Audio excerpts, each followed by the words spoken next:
Tanggapan Irjen Napoleon Bonaparte yang dikabarkan ingin satu sel dengan Ferdy Sambo.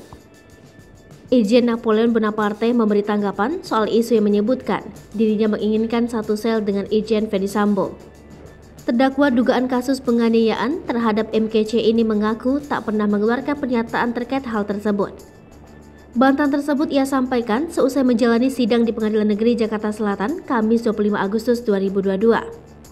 Irjen Napoleon menyebut soal penempatan seseorang di sel bukanlah kewenangannya. Meski demikian, jika ia harus ditempatkan satu sel dengan Ferdy Sambo, tentu ia tak bisa menolak. Seperti diketahui, Irjen Napoleon merupakan terdakwa dalam kasus penganiayaan terhadap YouTuber MKC. Selain itu, ia kini menjadi terpidana dalam kasus suap Joko Chandra. Adapun yang turut menyeret Irjen Napoleon pada kasus Joko Chandra adalah Ferdy Sambo, yang kala itu masih menjabat sebagai Kadif Propam Polri. Diwartakan Tribun News sebelumnya, Irjen Napoleon juga menanggapi soal penetapan tersangka pada Ferdy Sambo. Ia mengatakan, dengan ditetapkannya Ferdy Sambo sebagai tersangka, merupakan momentum awal untuk membongkar skenario kasus-kasus sebelumnya.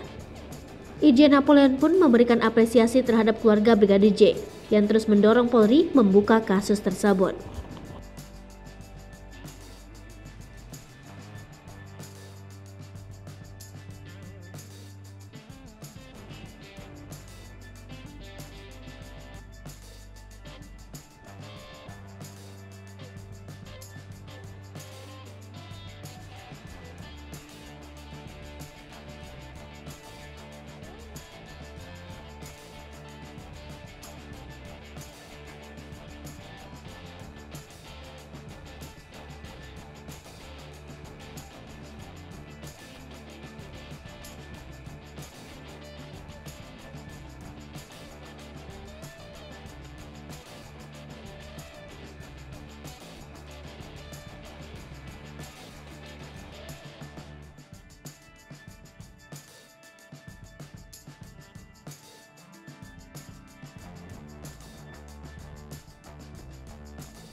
Hai pemirsa Sri Popo TV, jangan lupa komen, like, dan subscribe, serta tonton terus berita-berita terupdate lainnya ya.